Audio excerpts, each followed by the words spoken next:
Hello everyone, today we are going to introduce variable life insurance and variable universal life insurance in investment-linked insurance. Before diving into these two insurance types, let me explain what investment-linked insurance is. In simple terms, it's an insurance product that combines investment and protection, allowing policyholders to have both insurance coverage and the opportunity to participate in market trends. The premiums paid by policyholders are divided into two parts, protection and investment. After deducting insurance costs and related fees, the remaining premiums can be invested in various options like discretionary investment accounts, mutual funds, ETF, etc. This contrasts with traditional insurance products where the insurance company manages the premiums. Investment-linked insurance retains the autonomy to policyholders, meeting their investment and financial planning needs.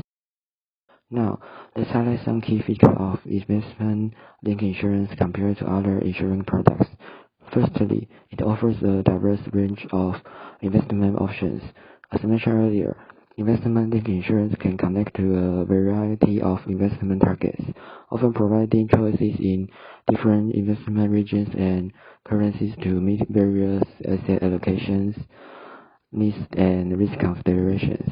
The second feature is the freedom to switch investment targets. Policyholders can enjoy several free target switches each year, allowing them to adjust their investment portfolios according to market changes. The third feature is the creation of a separate account.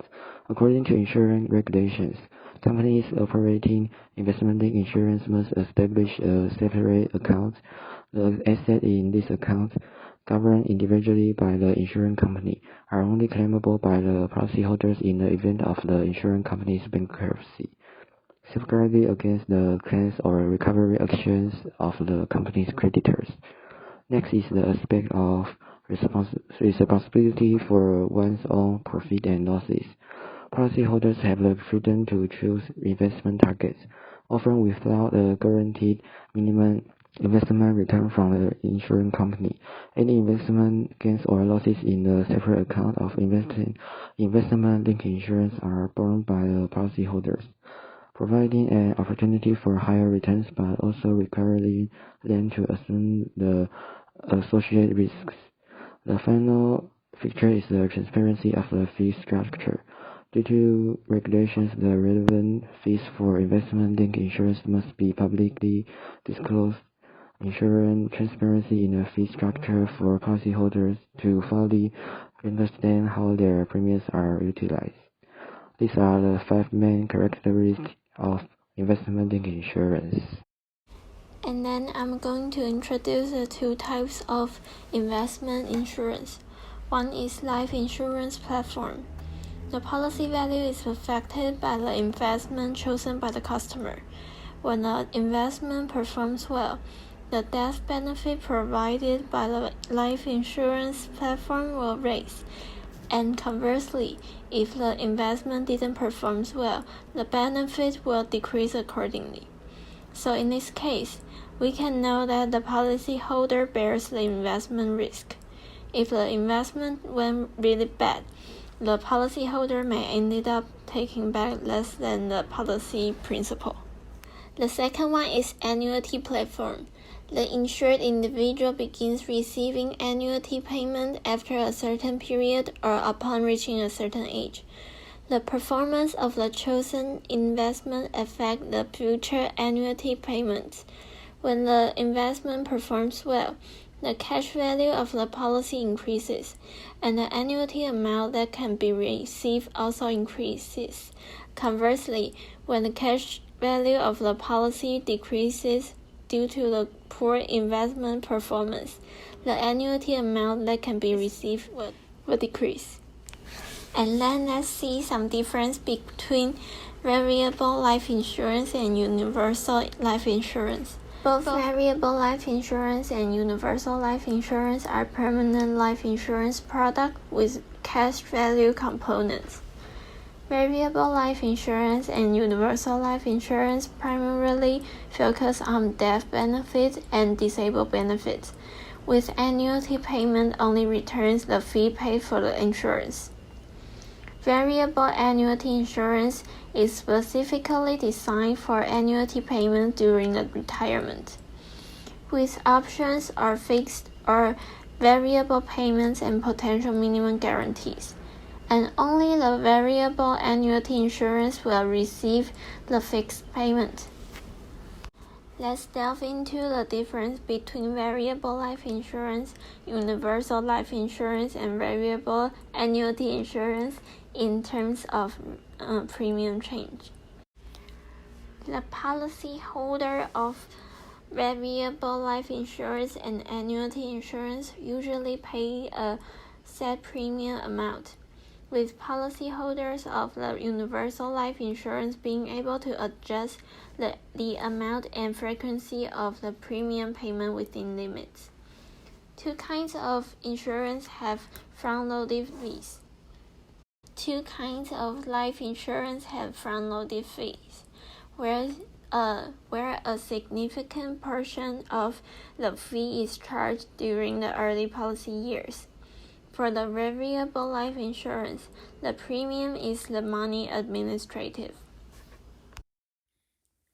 And I am going to discuss the distinction between Type J and Type E of investment-linked insurance policies.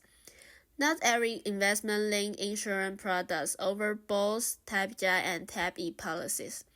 However, variable life insurance and variable universal life insurance typically come in both types. Difference 1. Variation in conditions for death benefits. Type J bases its death benefit on the insurance amount or the policy account value, whichever is higher. In contrast, Type E considers both the insurance amount and the policy account value. For instance, in situation 1, where the Type J has a higher account value of $20,000, the death benefit is $20,000. However, the Type E's death benefit is the sum of the insurance amount and account value, totaling $30,000. Difference 2. Distinct definition of net risk premium. Type J's net risk premium is calculated by subtracting the policy account value from the basis insured amount. If the account value exceeds the insurance amount, no risk premium is required. On the other hand, Type E's net risk premium is equal to the basic insurance amount, no matter how much the policy account is worth, will always have to pay additional hazard premiums. Difference 3. Different risk premiums and death benefit in the presence of investment gain or losses. And how can we choose the investment-linked policy that suits us between Type J and Type E? Let's consider a case where the account value continues to increase. If you prioritize protection, Type E is preferable as it offers more security as the account value rises. If your emphasis is on investment, Type J may be the choice, given its low risk premiums or the possibility of not paying them, or allowing for larger investment amounts. In scenarios when investment-linked policy yield gain or losses, the risk premium and death benefit will vary. For example, in the chart below, when the account value is in surplus, Type E exhibits higher death benefits. Conversely, when the account value is in deficit, Type J incurs high risk premium and death benefits. Now that you have a better understanding of the variable life insurance, let's look at some examples. In the following minutes, I will give a briefing on a variable life insurance contract in Taiwan, and Joe will give an introduction to some similar contracts provided abroad. So the contract I'll be breaking down is the 新超乐享人生变额寿险 offered by 国泰人寿, the number one company in Taiwan specifically in premium income. Firstly, this is the overview of the contract.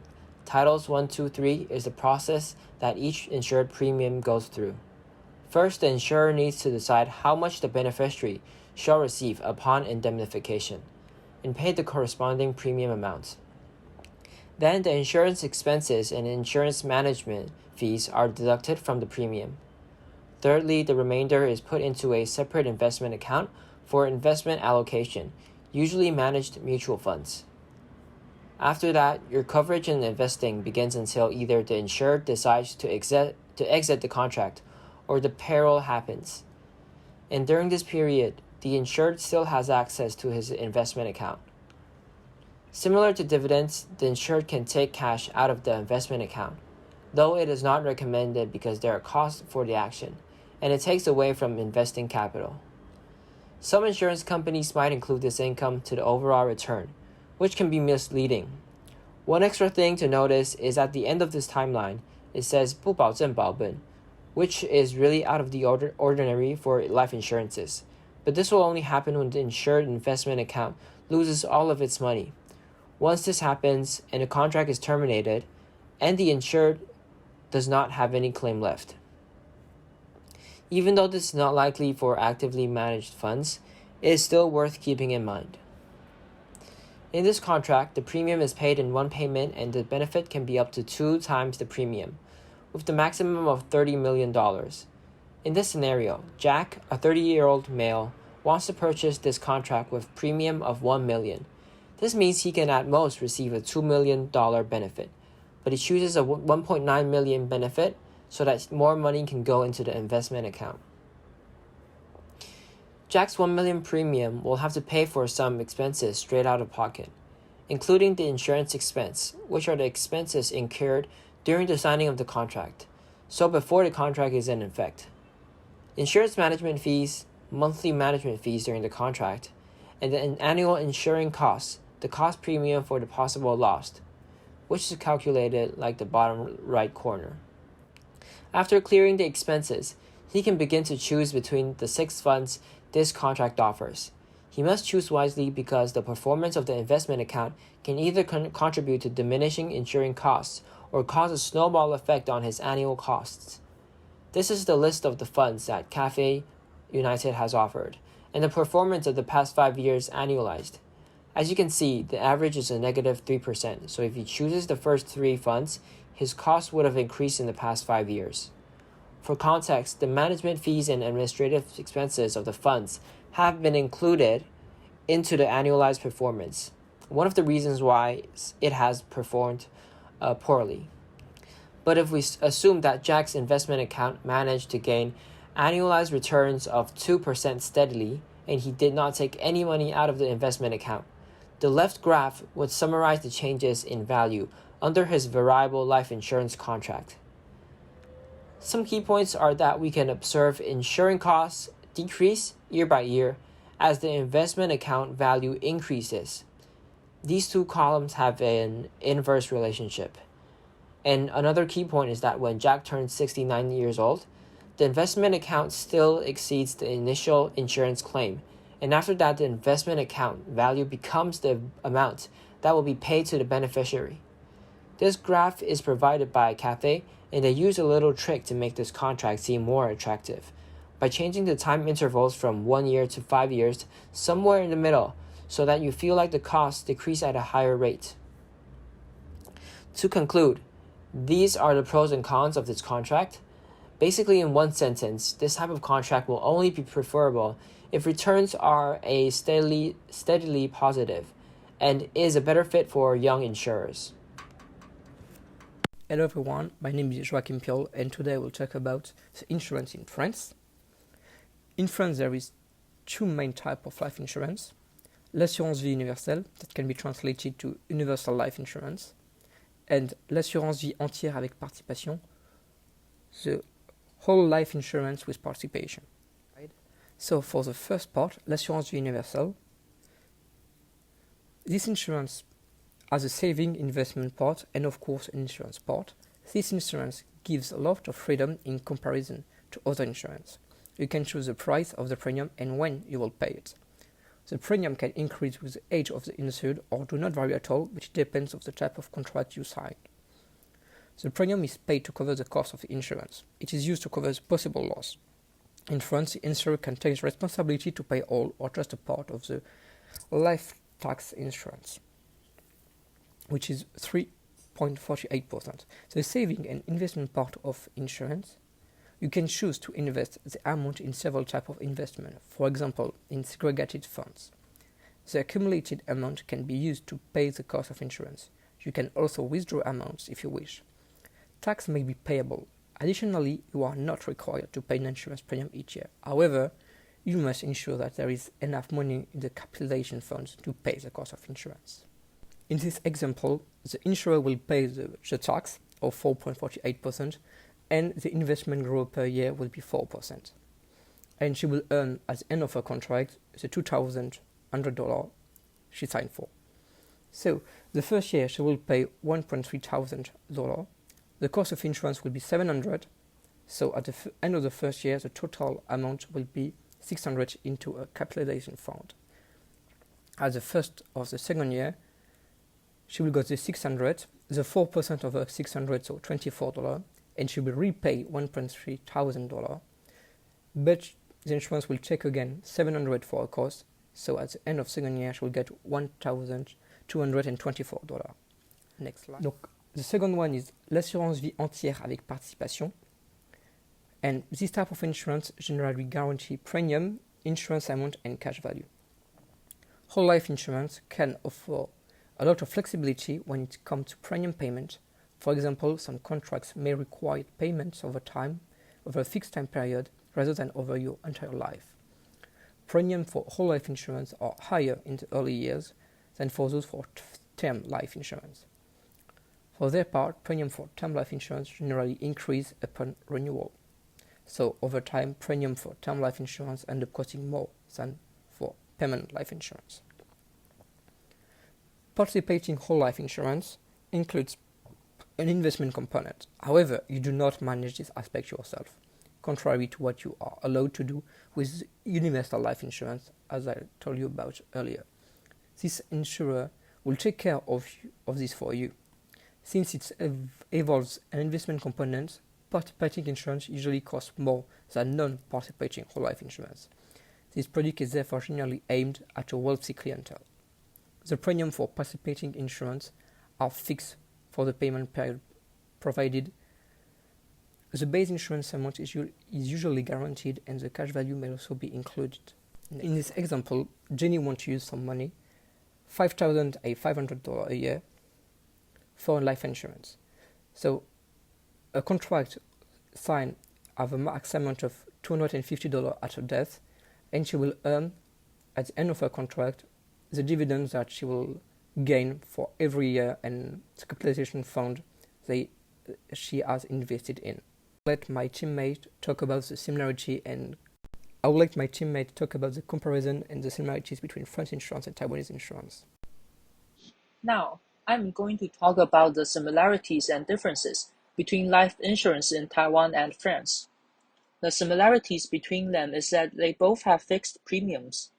As for the differences, they differ by their way of classification. In Taiwan, variable life insurance doesn't have the flexibility, while variable universal life insurance does. As for life insurance in France, they're classified by whether it's handled by a professional, as shown in the previous slides. Next, I'm going to talk about the market analysis. The Taiwanese life insurance industry witnessed an unprecedented decline of 21.4% in 2022 due to uncertain market conditions, which impacted the industry's renewals. Premiums from foreign currency denominated life insurance policies, which accounted for 46.7% of new business in 2022, declined by 32%. This was due to the appreciation of the US dollar, which caused an increase in the prices of these policies. According to Global Data's insurance database, Taiwan's life insurance market is expected to decline further by 2% in 2023. This decline is due to various factors, including a prolonged period of low interest rates, a lack of innovation in product offerings, and the termination of products such as disability insurance due to the high claims associated with them. However, the industry is forecast to grow at a compound annual growth rate of 3.0%, from 2.3 trillion Taiwanese dollars in 2023 to 2.6 trillion Taiwanese dollars in 2027, driven by the improvements in the global macroeconomic situation an increase in interest rates, and positive regulatory developments. Next, I'm going to talk about the market analysis of life insurance in France. Its market is highly concentrated, with the top 10 companies accounting for 84% of premiums in 2020. Crédit Agricole Assurances is maintaining its leading position with 19.4 billion euros of premiums, which takes up 13.7% of the total premium income. AXA and CNP Assurances are ranked second and third respectively. It is worth noting that the first insurer of the ranking accounts for almost 4 times as many as the 10th position. As for recent trends, the market is expected to grow at a CAGR of more than 3% from 2020 to 2025. Rising rates are supportive of technical margins on general account reserves, but will not lead to a meaningful improvement in profitability for several years. To sum up, each type of insurance has its pros and cons, and therefore choosing the more suitable type is probably the best solution. This is the end of our presentation. Thank you.